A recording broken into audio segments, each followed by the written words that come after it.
let's do some mayo then. Mayo is awful stuff. The stuff you buy at the store. Hydrogenated oil, first ingredient. High fructose corn syrup, second ingredient. And you use it for everything, not just sandwiches, but you put it in potato salad and coleslaw and salad dressings. And I remember when I was growing up, the two things in my house that we went through like crazy. My parents would go to Costco and get the jug of mayo, like, you know, the huge jug of mayo and the huge jug of ketchup, and we'd just eat it on everything. And it's just horrible stuff for you. So I tried to figure out how to make a really yummy mayo. Now, when we were making mayo, the first time around, it didn't work out very well. It kind of turned out tasting like Miracle Whip, and we're just like, oh man, what are we gonna do with this? And did you guys taste the tartar sauce?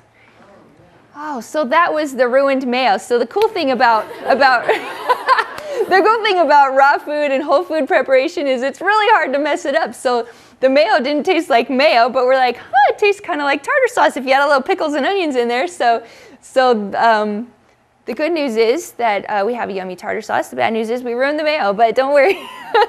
What do you think about the tartar sauce? Pretty good. A lot of times, you know, when you have the Vitamix to make it all creamy, like you can't tell the difference between, you'd never know that it's not made with hydrogenated oil and, you know, it's not store-bought, except for it tastes a lot better. My friends would always tease me. Can't remember if I told you the story before, but I love going to restaurants and like tasting their food and then going home and trying to make the healthy version of that. Like, oh, that was so good, but I feel like crap now. So then I go home and try to make the healthy version of it. And so my friends would, every time my friends would come to my house, I'd be like, hey, taste this, all my crazy concoctions. And so my friends started calling it Cafe Janae, like, ooh, welcome to Cafe Janae, have a seat and, you know, have a cup of tea and some crazy concoctions that I just made. So mayonnaise was one of those things that I just wanted to, like, you just use it for everything. Last week in our salads class, we did like a potato salad and a coleslaw and a Waldorf salad, and you can't do that without mayo. So we did this. The other cool thing about mayo is you can make it into tartar sauce, add a little bit of chipotle pepper to it. You've got a really yummy chipotle mayo for a dip. When you add the mayo and the barbecue sauce together, fry sauce, and we made some of that last night, and that was to die for. It was really good. So you can really kind of mix and match all of these things. All the recipes are going to be in the book, but mix and match. And as you can see, it's quick, it's easy, it's fun, and it's really, really tasty. So what we're going to use for the base of our mayo, I also try to not use a lot of oils and fats. Now, instead of hydrogenated oil and vegetable oils, you can use coconut oil. That's like your best bet. As far as the healthiest oil you can get is raw virgin expeller pressed coconut oil or extra virgin olive oil. So I try to just stick to those two things. Olive oil, you can't cook with it because what happens, it's very heat sensitive, and once you cook with it, it ruins the molecular structure and actually becomes carcinogenic, which means it causes cancer. So you don't want to be cooking with olive oil, but if you're making salad dressings or things that aren't heated, olive oil is great.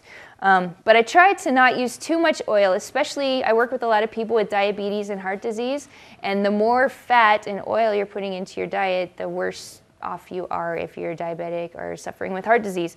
So I'm trying to find ways to make oily things without using a lot of oil. So usually with mayo, you make it with oil, and that's, you fluff up the oil, and that's basically what it's made out of. But we're going to use a base of cashews. We've soaked these cashews overnight to make them nice and soft, to dissolve all the enzyme inhibitors, the phytic acid on the cashews. And what that does is it also increases the nutrient value. So cashews are really high in magnesium, have lots of other vitamins and minerals in the cashews, lots of good fiber. And so instead of lots of oil, we're actually putting a food in there. We are going to put a little bit of oil in here. I've got some cold pressed olive oil that we're just going to put in there for flavor and a little bit of texture. A little tiny bit of Dijon mustard. And what that does is mayonnaise has eggs in it, and I don't know why, but the Dijon mustard kind of makes it taste a little bit eggy, so we don't have to put eggs in there. A little bit of apple cider vinegar, and a little bit of salt, and some lemon. Now lemon is another thing that is an acid like vinegar, but it actually makes your body alkaline. Now bacteria, viruses, pathogens, they have a hard time surviving in an alkaline environment, and so anything you can do to make your body more alkaline is going to protect you from disease and sickness and benefit your health. And it seems a little bit counterintuitive that something acid can make your body alkaline, but if it's citrus or raw apple cider vinegar, it actually has an alkalizing effect on your body, which is awesome. Now these are really cool. If you don't have one, I recommend it. Orson Gigi sells them here, and they have a whole bunch of different kinds, and this one with the little yellow top is my fave. So if you don't have one of those, I recommend it. They're not that expensive, and they make your lemon squeezing very easy. So here you go. This is for the mayo, and I also try to make everything vegan, so there's no eggs in there. Research tells us that if you have less than 5 to 10% of your daily calorie intake of animal products, that means dairy, meat, eggs, fish. So if you keep it down below 5% of your daily calorie intake, your risk of cancer and chronic illness, diabetes, heart disease, is down significantly. Anything above 10%, like even just like for every 1% above 10%, your risk for cancer and chronic illness goes up significantly. So it's not like if you go up 1%, your cancer risk raises 1%. I'm not exactly sure what the numbers are, but if you go up 1%, your cancer risk goes up 10%. It's something like that. Okay, so for every percent above 10% you go above, you're really doing your body a lot of damage and increasing your risk for cancer and chronic illness. So so what I teach is mostly vegan, mostly raw, and whole foods. So if you are going to use animal products, make sure that they're pasture raised, organic, raised raised out in the open, eating grass. This is for your eggs and your meat. Make sure they're not farm or factory raised. Then you're going to be getting the best animal products you can, but keeping your animal products down below 5% is your best bet for staying healthy. Okay, now mayonnaise is one of those that you've got to have a Vitamix for. I had somebody email me last week. They tried to make the Waldorf salad with the mayonnaise. They didn't have a Vitamix, so they just tried to do it in their food processor. She said that it turned out like cottage cheese on the broccoli. So the recipes work, but some of them definitely need the Vitamix to make sure it's creamy. I'm pounding it down because there's a little air bubble in there. That's why it's not blending.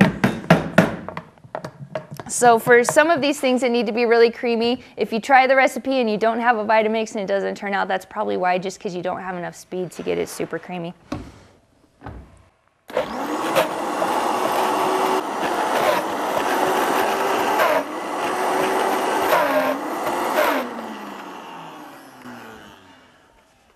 Okay, another thing with the Vitamix, as you can tell, if you don't have enough stuff in there, like the blades won't catch it. So we just didn't want to make so much mayo that we're having 20 pounds of mayo in my fridge. So if you put a little bit, if you find that that's not working in your Vitamix, just for some Vitamix tips, sometimes you need to fill it up just a little bit more, and then this tamper really works to like get it down into the blades. So there you go. That was easy, right? Thank you.